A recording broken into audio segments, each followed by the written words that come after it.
दोनों लोगों का। और बात करेंगे उत्तर प्रदेश की सियासत की, और उत्तर प्रदेश में किस तरह से संभल को लेकर के अभी भी जो मामला है वो गर्म है, लेकिन अब संभल में विकास कार्यों की एक तेजी लेकर आई गई है। संभल में समाजवादी पार्टी और कांग्रेस पर खूब बरसे हैं योगी आदित्यनाथ, और मुख्यमंत्री योगी आदित्यनाथ ने संभल जिले के बहजोई में 659 करोड़ रुपए की 222 विकास परियोजनाओं का लोकार्पण और शिलान्यास किया।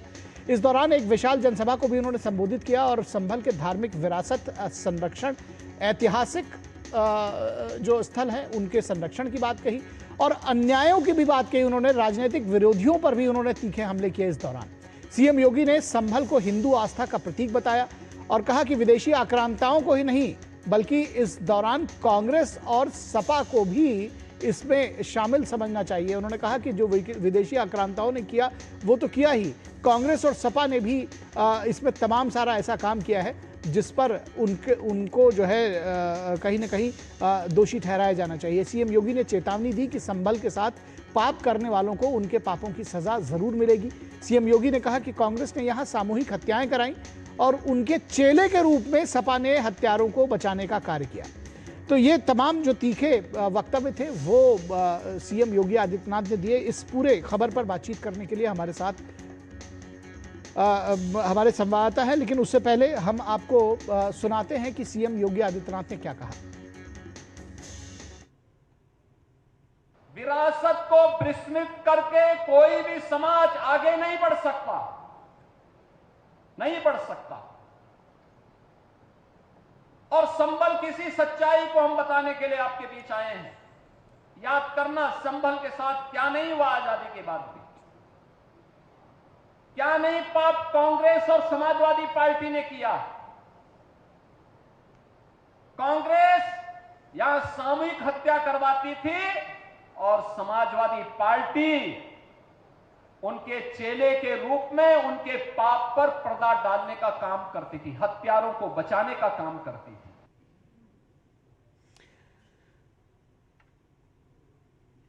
और इस पूरे विषय पर बातचीत करने के लिए हमारे साथ हमारे संवाददाता विकास सिंह इस वक्त मौजूद हैं। विकास, बहुत जिसको कहना चाहिए कि बहुत हार्ड स्टेटमेंट कि सपा जो है, कांग्रेस इस तरह का काम करती थी और सपा उन हत्यारों को बचाती थी।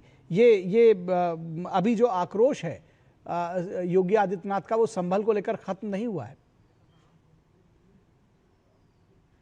जी बिल्कुल सही कह रहे हैं आप, लेकिन संभल में जो हुआ था वो भी आक्रोशित करने वाला ही था।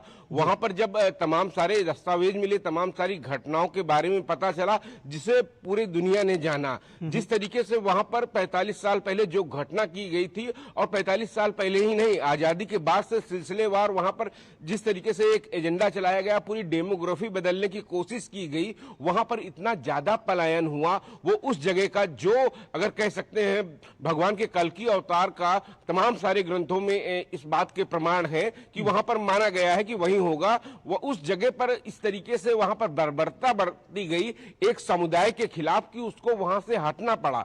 और तब जब वहां पर किसी विशेष चेकिंग अभियान के लिए जाया जाता है और वहां पर एक ताले में बंद पड़ा मंदिर मिलता है और माना जाता है कि सभी लोग भाग गए, कई लोगों को टायर जाल गले में डालकर जलाया गया। तो इस तरीके की घटनाएं हुई और वहां पर ये संभल उसी जगह जहां योगी जी बोल रहे हैं, लेकिन उससे पहले यहां पर बोलना तो दूर, आवाज उठाना भी बड़ा मुश्किल होता था। संभल में, संभल के एरिया में लोगों को जाना मुश्किल होता था। खग्गू सराय समेत तमाम वो एरिया हैं जहां पर लोग आवाज नहीं उठा सकते थे, नजर नहीं मिला सकते थे। लेकिन आज कानून व्यवस्था का राज वहां पर कायम हो रहा है, अपराधियों पर कार्रवाई की जा रही है। वही जगह है जहां पर कोर्ट का आदेश पालन ना हो इसके लिए गुम्मे चलाए जाते हैं, गोलियां चलाई जाती हैं, लोगों की मौत होती है, पुलिस प्रशासन के ऊपर गोलियां चलाई जाती हैं। तो ये वो जगह थी जहां कानून का आदेश नहीं माना जाता था, यहां पे गोलियां चलती थी। तो मुख्यमंत्री योगी आदित्यनाथ इसी को कह रहे थे कि अब कानून का राज है और लोगों के दिल से डर निकल रहा है क्योंकि अपराधियों के खिलाफ कार्रवाई हो रही है।